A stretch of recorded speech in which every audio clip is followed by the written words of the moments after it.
One of the most common types of academic essay you'll have to write is the comparison contrast essay, where you'll be asked to talk about the similarities and differences of two subjects.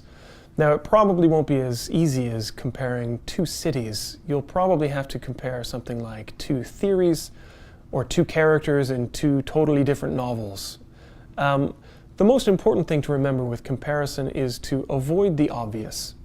If you have two subjects that are very similar, of course, it's easy to focus on similarities, but it's probably more interesting to try to focus on the differences.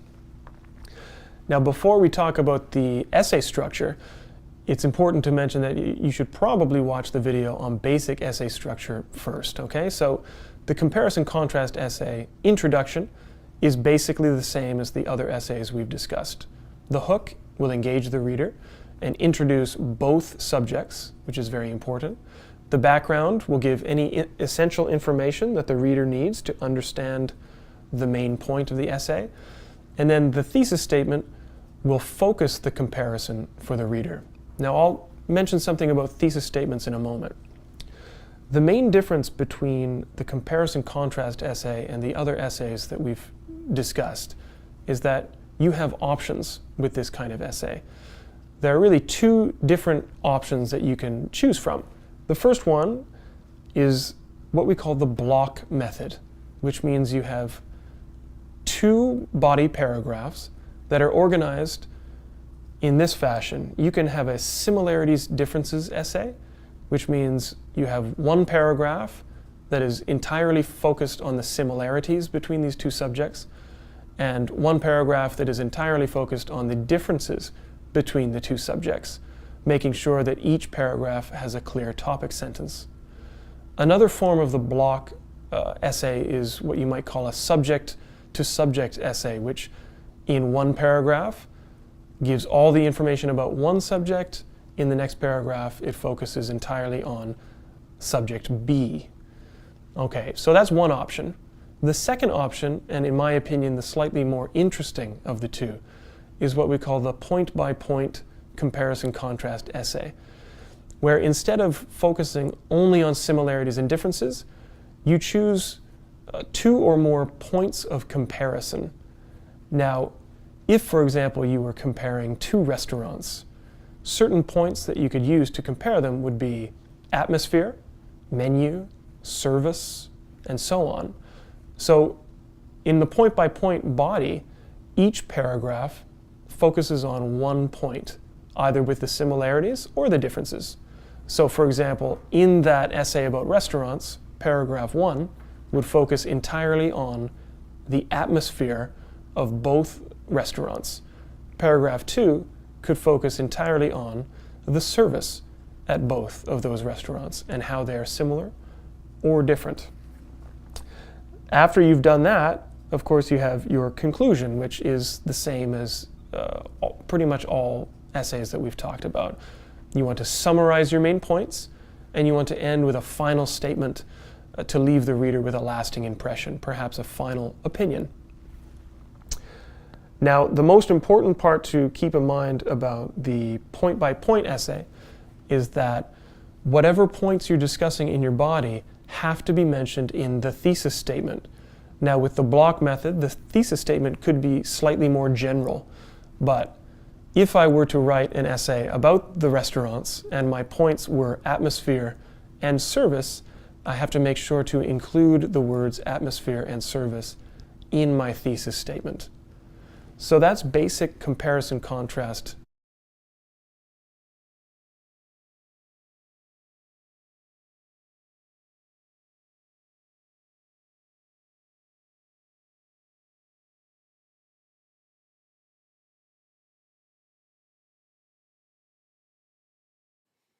This week you will be writing your first major essay, which is the compare and contrast essay.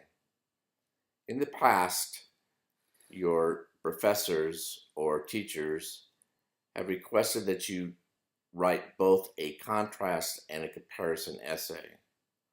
For this assignment, I want you to choose one or the other. Compare, show the similarities, or contrast, show the differences between the two stories, Sonny's Blues and The Rich Brother. I've given you some information here about the content that I'm expecting from you as you write your comparison contrast essay. There's some background information here about saying that this is one of the most common essays written in all of the, you'll find it in history, you'll find it in psychology, so it's a common type of essay, okay? Down here, and again, this is something that I encourage you to read. This really does give you good information about what I expect. I've given you an example. You may want to even do this in your preparation for writing the comparison or contrast essay. You may want to put over here The Rich Brother, over here Sonny's Blues, and look at the different characters, see how they are dissimilar, and then see what they're common. How are they common? Then again, you have to choose one or the other. Don't do both. It becomes very complicated if you try to do both. Okay, more information is given here also. Okay. You have a lot of reading to do this week, beginning in chapter 4, the writing process. This will be good information, again, about the process of going from pre-writing all the way to your final submission, your final draft. On pages 104 to 114, gives you information about how to write the comparative paper. Writing about short stories. Now, what I like about this section is that it will show you how to include text from the stories as evidence for your analysis. That's important to do.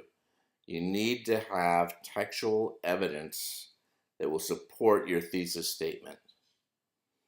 Here are some more information about families, about this unit, and then the two different stories that you'll be reading. Here's a chart that might help you in your pre-writing.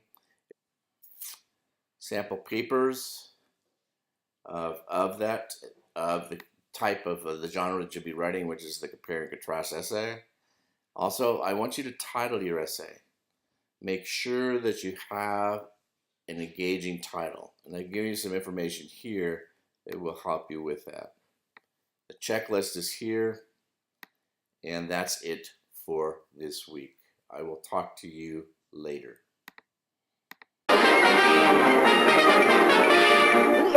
That's all, folks.